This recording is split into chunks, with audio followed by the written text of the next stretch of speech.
અમે વિશાલ શેતાના વાલી છીએ. હું એના મમ્મી છું. મારું નામ લાભુબેન છે. એના પપ્પા છે, એનું નામ ધનજીભાઈ છે. ને ખેતી કામમાં જોડાણેલા છીએ. વિશાલ શેતાને અમે અહીંયા 11-12 અહીંયા કરાવ્યું છે ને નીટની પરીક્ષા અહીંયા દેવડાવી છે ને અત્યારે 719 માર્ક આવ્યા છે અને MBBSમાં મળી ગયું છે. મારું નામ ધનજીભાઈ શેતા, ગામ ભંડારિયા. અમે ખેતી કરીએ છીએ. તો મારી બેબલીને પ્રથમ બેન્ચમાં અહીં ઓજમાં એને એડમિશન અપાવ્યું તો એને ભણતરમાં સારું એને લાગ્યું. અમને ભણતરમાં સારું લાગ્યું તો અમે મારા બાબલાને તે વિશ્વાસથી અમે બાબલાને અહીંયા બેહાર્યા ઓજમાં. તો એને તે 619માં એને MBBSમાં મળી ગયું છે. અહીંના શિક્ષકોની પદ્ધતિ ભણાવવાની સારી છે એટલે વિદ્યાર્થીને તરત જ સમજાઈ જાય છે.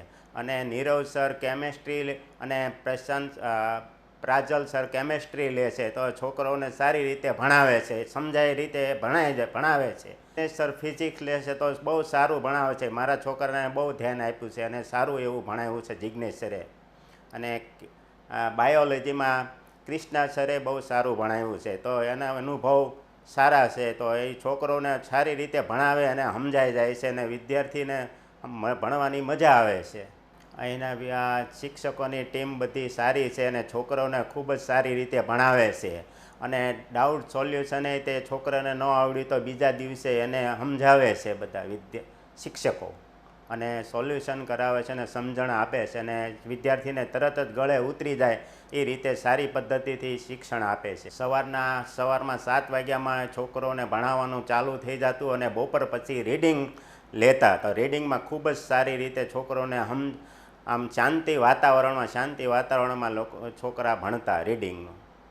વાલી મિટિંગ સમયાંતરે અહીંયા વાલી મિટિંગ થતી તો અમે આવતા 2 જણા. તો છોકરાને વાલી મિટિંગ અમે સારી રીતે અહીંયા વાલી મિટિંગ સમયાંતરે થયા કરે છે અને છોકરોને સમજાય અને પેરેન્ટને તે બધી માહિતી આપતા બધી વસ્તુ અને છોકરો આગળ ભણતા. ટેસ્ટમાં બોર્ડની પદ્ધતિ અને નીટની પદ્ધતિ બંને પ્રકારની પદ્ધતિ મિક્સ કરીને સારી રીતે શિક્ષકો પરીક્ષા છોકરોની લેતા. આવડી આમ ટેસ્ટની અગાઉથી જ તે બધી પૂરી માહિતી છોકરોને આપતા અને ટેસ્ટના રાઉન્ડ પૂરા થઈ જાય એટલે તરત જ તે બોર્ડની પરીક્ષા અને નીટની પરીક્ષાના રાઉન્ડ ચાલુ થતા. આ રાઉન્ડને કારણે વિદ્યાર્થીઓ સારી રીતે તૈયારી કરતા અને નીટની પરીક્ષા હાવ ફ્રેશથી વિદ્યાર્થીઓ આપતા. અહીં ઓજનું વાતાવરણ બહુ સુંદર અને શાંત વાતાવરણ છે. છોકરો શાંતિથી ભણી શકે અને એને કોઈ પ્રકારની ડિસ્ટર્બ નહીં અને વાતાવરણ બહુ સારું છે અને શાંત વાતાવરણે છોકરો ભણતા હોય છે ઓજમાં. વિશાલને અહીંયા અમે ઓજમાં મૂક્યો એટલે અમારા નિર્ણય બહુ સારો, કારણ કે પહેલાં મારી બેબલીને અહીંયા ભણાવી તો એને બહુ સારું માર્ક આવ્યા તો એ અમદાવાદમાં એને એડમિશન લીધું. છોકરાને પણ સારા માર્ક 619 આવ્યા તો અમને એડમિશન MBBSમાં મળી ગયું. આ નિર્ણય અમે લીધો નીરવ સર સાહેબને અમને એની ઉપર વિશ્વાસ રાખ્યો એટલે અમને આગળ એને સારી રીતે અમારા છોકરાને માર્ક મળ્યા. અમારી છોકરીને પણ MBBSમાં અમદાવાદ મળી ગયું. અમે ઓજ સ્કૂલના ખૂબ અમે આભાર માનીએ છીએ. બધા શિક્ષકગણે પણ અમે એનો આભાર માનીએ છીએ.